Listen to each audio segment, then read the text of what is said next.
Well, I was really wrong about this one.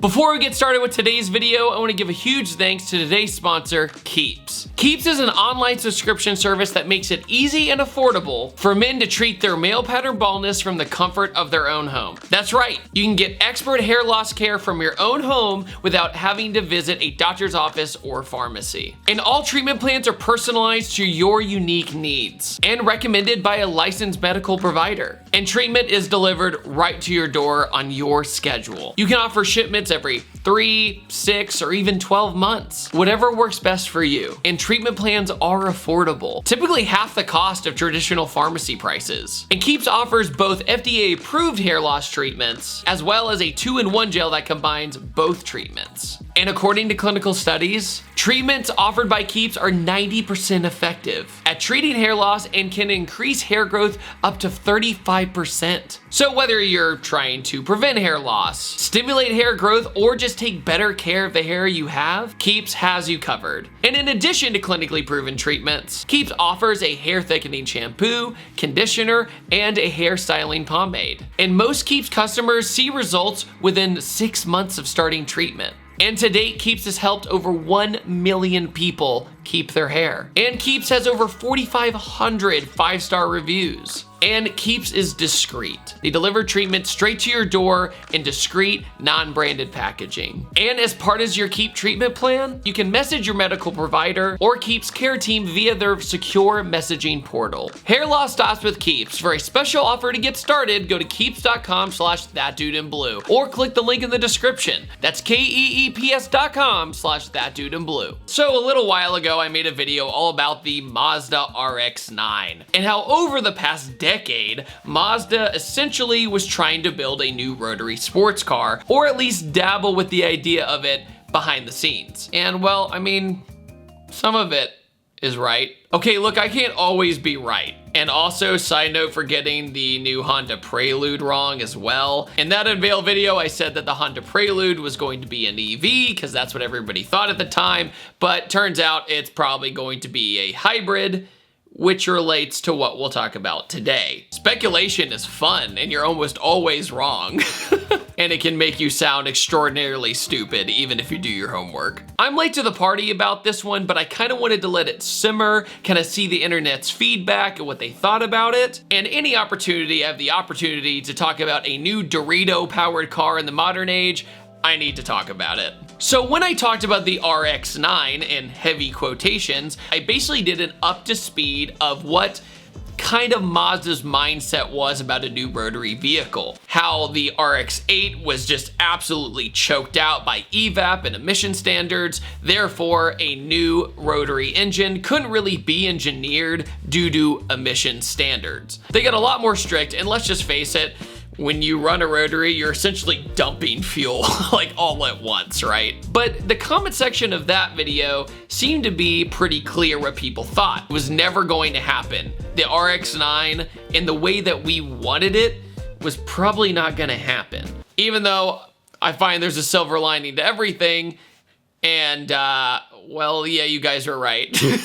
The RX-9, or a combustion-only rotary Mazda sports car as of right now, is probably not going to happen. But it was a fun thought. However, Mazda just unveiled their brand new concept, which uses 2 rotary style motors. As we talked about the potential RX-9, I talked about how Mazda had a patent application for a new rotary system, and it looked like it had 3 spark plugs, which then made us all think that it was going to be a 3-rotor sports car. But you could see in some of the diagrams and some of the notes that this rotary system had a 48-volt architecture, which means electric. So in other words, the theory was if the RX-9 did happen, it would be a combustion rotary with the help of electric motors, but it seems like it might be vice versa this time around. And since there was never a 3-rotor inside a Mazda sports car, that was exciting for all of us speculating, because maybe Mazda could finally do a 3-rotor modernized sports car. It's not happening right now, which is a shame, because 3-rotor turbos are awesome.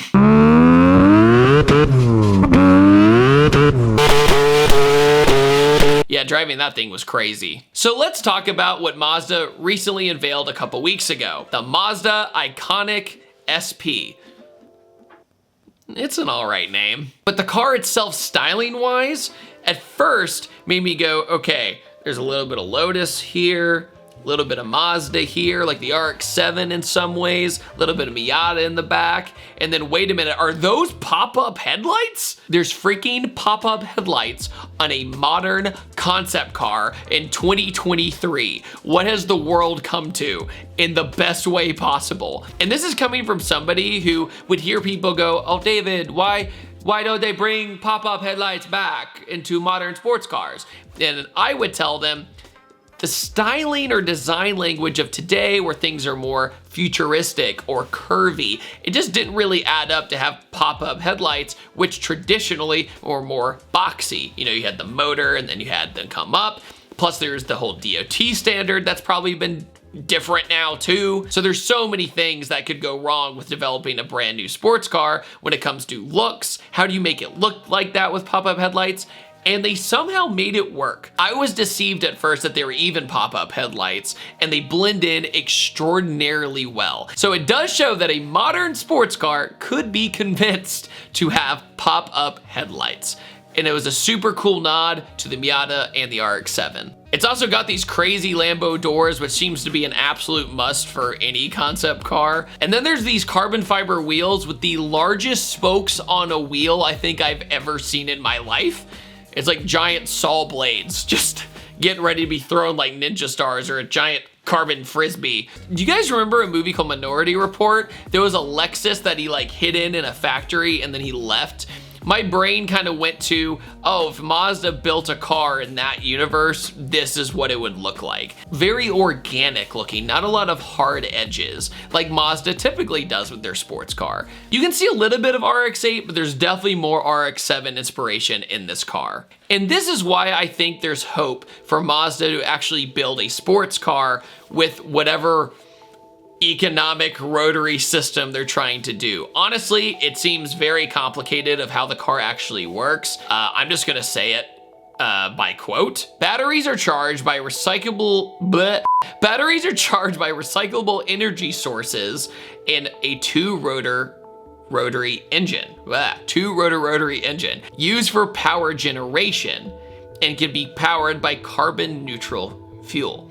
Now that sounds like a lot of buzzwords, but in other words, it sounds like the rotary engines aren't exactly the thing driving the wheels themselves. It sounds like it's helping out whatever the main powertrain is, whether it's electric or something else. But what really sold me on this car that they're probably going to build something like this in the future was one quote or slogan that Mazda said up on stage. And this tells me that Mazda is not bluffing when they say that they love cars and they love driving. They literally had a slogan during this speech that says, and I quote, "For us, the joy of driving is synonymous with the joy of living."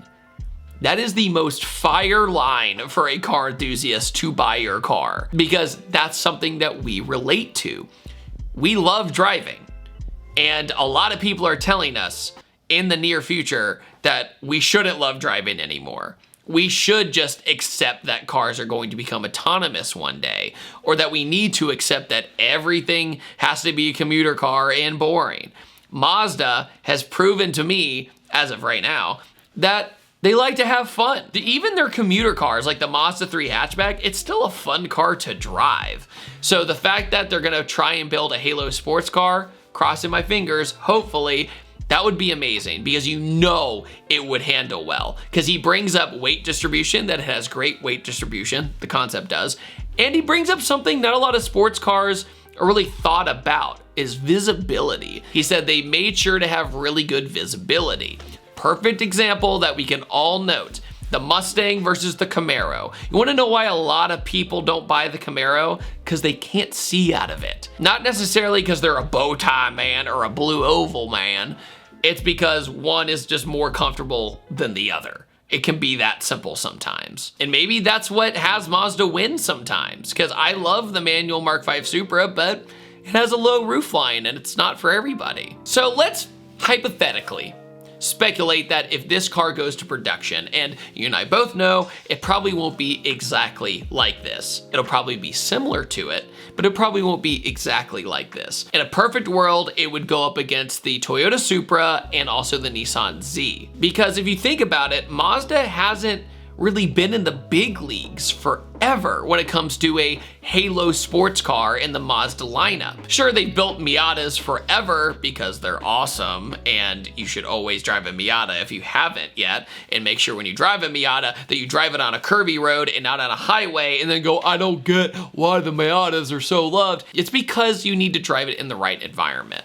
Anyway, side note tangent with David. This car would be priced against those two big rivals in a perfect world, and that is if it comes out anytime soon. But it would be awesome to see Mazda, a company nowhere even close the size of Toyota, right? Mazda is a small company compared to the titan of Toyota, but Toyota has led by example that sports cars can still sell to this day. The Supra, the GR86, the Corolla GR, they are all doing pretty well, which is just warms my heart so much. And this gives the Mazda an opportunity to take on Nissan as well, with the Nismo Z finally coming out too. So think about it, wouldn't it be amazing if every Japanese company at one point in the 2020s was building a sports car? Because it's a nice resurgence from the 90s of everybody duking it out. I think that'd be something really neat to see. But the feedback of the car so far has been extraordinarily positive. The comment sections and all the videos, the unveil videos, seem to be very good. Everybody seems very excited that they're really looking back to their roots in a much more innovative way, and that they're trying to do something Dorito powered, Rotary powered, and they know that it might be disappointing that it's not just the pure combustion motor, but they're still looking back to their roots, that they're still using rotary technology, which is really cool. All right, what's the name of it again? Oh my God. It's not a memorable name. I'm sorry, guys. The Mazda ICONIC SP. What did you guys think of it as a concept? We all know this is all speculative, but what do you think the car is going to be like in the near future? And do you think Mazda is going to build it? Put it down in the comment section below. And on that note, I upload typically on Tuesdays, Thursdays, and Sundays, and I will see you guys next time. Take it easy. Have a wonderful day. Goodbye.